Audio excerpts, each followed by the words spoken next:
Hello and thank you for joining me today. I'm Jan Clothier from Thinking Stamping and I'm an independent Stampin Up demonstrator based in New Zealand. And today I'm going to share with you how I made this card using one of my very favourite sets, Forever Fern. I've done it in monochromatic blues, so I've done it in Pacific Point, Balmy Blue and Night of Navy. But obviously you could make it in any colours that you wanted to do. You could even move away from the blues if you wanted to. Anyway, we'll start off with what you need to make it, what I use to make it, and what you might need if you're going to make it. So I've started with a card base of Pacific Point. It is slightly shorter than I normally make a card base. So it's 14 centimetres that way, and it's the width of an A4 piece of paper, so I scored at 10.5 to make the base. I've got a mat of Balmy Blue that's going to go on there, and I've actually got two of those, so they are cut at 10 centimetres and 13.5. This one's for the inside, so I'm just going to pop it aside for now. For my card front, I've also used the stitched rectangle dies. I've used the largest of the stitched rectangle dies, and I have cut a piece from a piece of shimmery white cardstock. Now you could use basic white cardstock.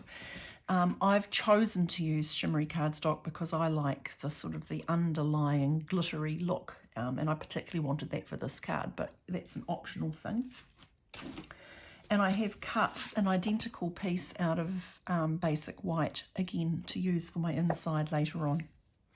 Now, in addition to those large pieces, you're also going to need a smaller piece of white to stamp the sentiment on, and I've already done that. I have used the sentiments from Peaceful Moments, so I've picked the Happy Birthday,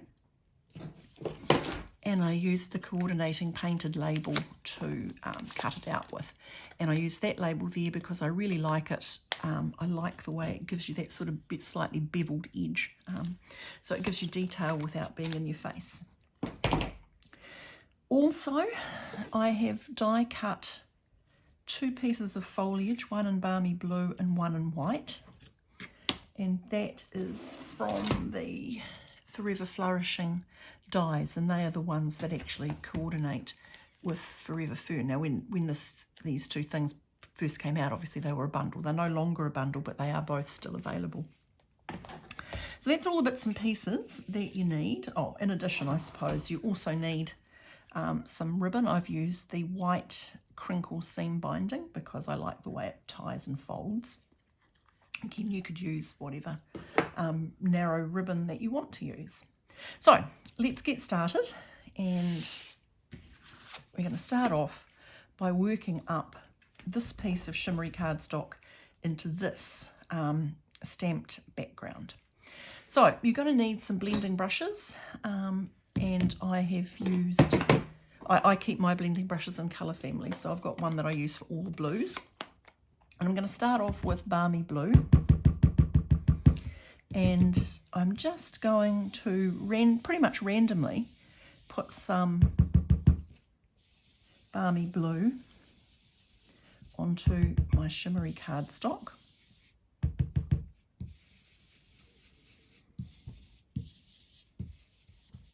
I started with the lightest one first so that I could move up to the next colour without necessarily having to clean up my brush. So the next of all I'm going for Pacific Point.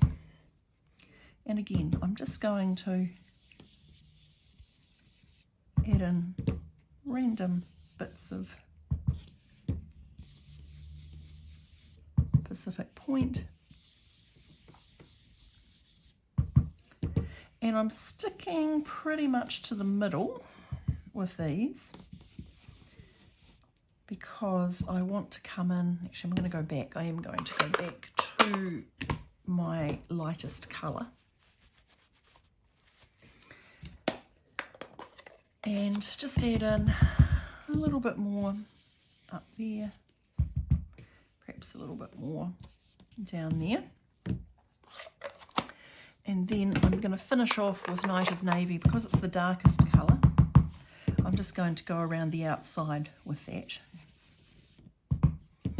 It doesn't really matter too much, you know, where you put stuff. I did want something lighter in the middle, so I've deliberately kept the Night of Navy for the outside. But for the Pacific Point and the Balmy Blue, you know, there wasn't any particular rhyme or reason to it. I just wanted them to be interspersed with each other. Okay, and again, it doesn't really matter too much if you've got a few bumps and clunks in your sponging, because what we're going to do next is we're going to get a stamping spritzer, and I'm just going to put a very, very light spritz onto that. And where the water has made contact, it's going to start lifting the ink. And you can already see that it's sort of pulled out and starting to make little patterns on the ink. So I'm going to leave it there for a minute. You can see it's almost like a photograph developing. It goes from looking just like a few splots of rain to developing this lovely little pattern. And the longer you leave it, the more it's going to form a pattern. And then when you've had enough, you can just pat it dry. Or you can get your heat tool out, or you can just leave it in the sun, go away and do something else while you're waiting for it to dry. Now, this is a technique that I quite often use, mixing up the inks and then spritzing them with water, and then I overstamp using the same colours. Now, I'm not going to wait for it to go completely dry. It's actually, because it was a very light spritz, it's in fact not that wet. I'm not going to wait for it to go totally dry, because I actually don't mind if there's a little bit of run on the stamps.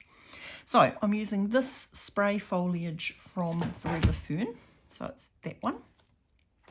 And I'm choosing the darkest colour, tapping, tapping, tapping, and I'm just going to stamp 1, 2, 3, 4, 5, 6, 7, 8, 9, 10.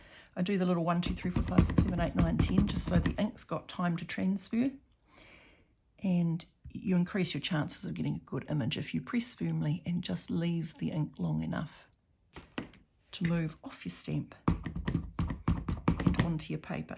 And this stamp is actually why I love this set, really.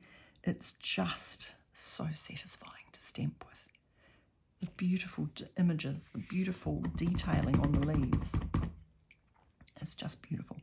Okay. Okay, now I might come in and add some more. We'll see what happens next. So now I'm going to go for my mid colour, which is Pacific Point. I'm going to take a different stamp. In this case, I am using that image. Okay, I'm just going to move the Night of Navy out of the way so I don't accidentally pick up the wrong coloured ink. Okay, so again, tap, tap, tap. And I'm going to just stamp in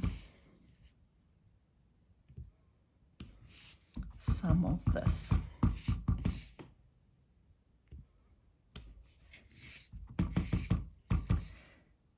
Again, you can see it's one of those techniques where, you know, you're always going to get a different result each time you do it, because you'll just stamp slightly differently each time.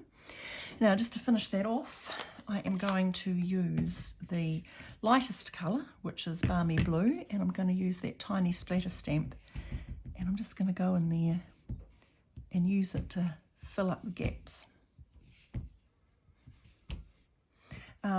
If you were wanting to really step up this project, you could use actually use the splatter stamp and emboss with gold or copper, and that gives you a very nice effect too. Okay, so now we've got our piece of centre, our centre panel done. So what we'll do next is we'll do a spot of assembling.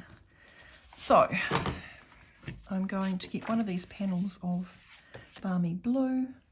I'm going to find where I left my glue, and I'm going to attach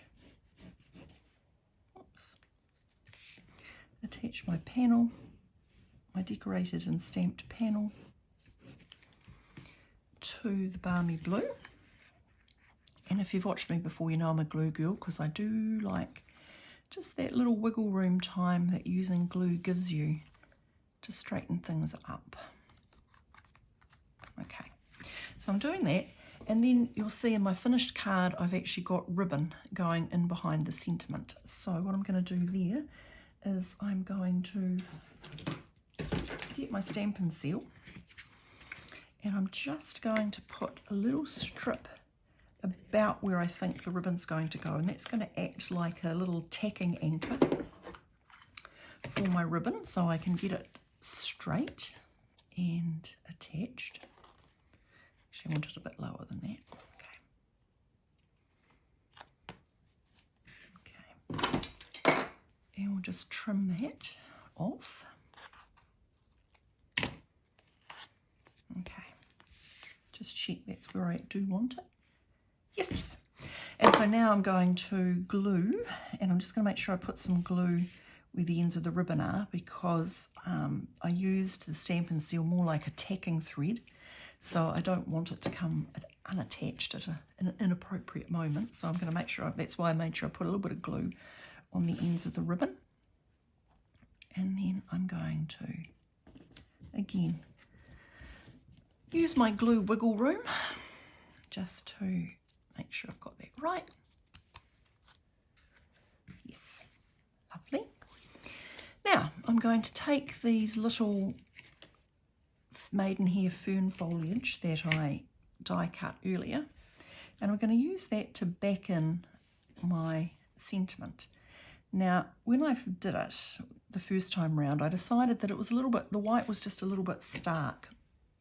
So what I'm going to do with that is I'm going to clean up my blending brush a little bit, because the last thing I used on it was Night of Navy. And then I'm going to get my balmy blue, and I'm just going to do just a little touch around that, just to take away some of the starkness, and also the ink helps to bring out the lovely detailing that the die cut has. So you can see there's a beautiful little detail. Okay, I'm just going to trim off those tails because I don't want them popping out from behind my sentiment. And just going to do some tiny bits of glue just to hold it in place. And just going to get my tweezers and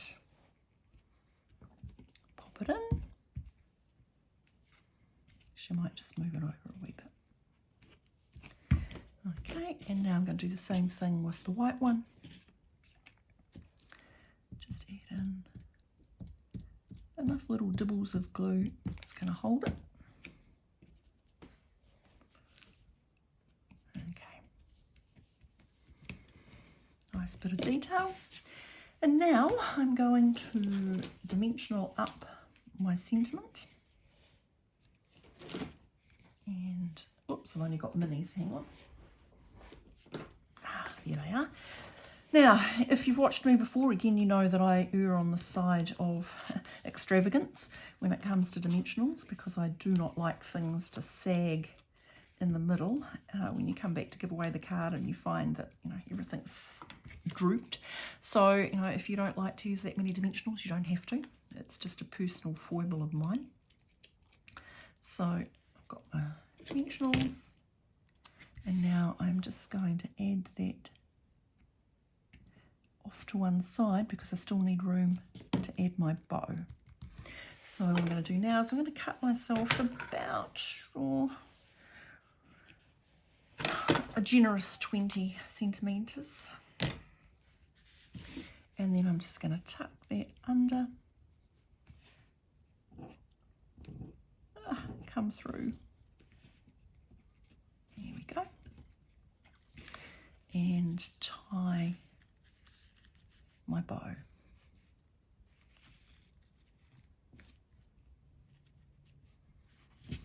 Got a little bit of glue on my fingers, which is just making it slightly tricky. Okay, and then you can faff around and make your bow look as pretty as you want it to. And if you need to, you can just trim the ends. Now the other thing I'm going to do, I'm going to just add a final touch. What I've done is I've taken the basic rhinestones and I have already done this, but I used my Night of Navy stamping blends to just colour some basic rhinestones so that I had some nice colour coordinated embellishments to pop in. Yeah, I think we'll just have one down there. Okay, so that's the outside done and dusted, and for the inside I'm just going to go very simple. I've already die cut with the largest stitched rectangle some basic white. I'm just going to do a little bit of stamping. Since this is one of my favourite stamps, I think we'll do tap, tap, tap. Don't forget to count to 10. 1, 2, 3, 4, 5, 6, 7, 8, 9, 10. Oh, isn't that a great stamp? Just fabulous. And to keep the blues going, I will add in some tap, tap, tap. Just a little hint of Pacific Point. And I suppose if we're going to do a total carryover from the front, we'll also add in some of those, just little balmy blue splatters. And we will attach that to the balmy blue mat, which I'm doing again because I think you'll have heard me say before that I do like, if I've got quite a layout up front, some layers on the inside, because I think the card will always sit more nicely if there's sort of even weight between the front and the back. So we'll just pop that in there. And just give it a little press to make sure it's got a good solid fold. And there we have it, the Forever Fern monochromatic happy birthday card. Now if you have questions or you'd like to know more, you're welcome to contact me. You can contact me through my Jan Clothier Independent Stampin' Up Demonstrator Facebook page, through my blog Thinking Stamping, or through comments in this video. The details of all of those things are going to pop up in the end card and are also in the video description below. And don't forget, if you've enjoyed what you've seen, don't forget to subscribe so you don't miss anything else new that comes out. Thank you very much for joining me.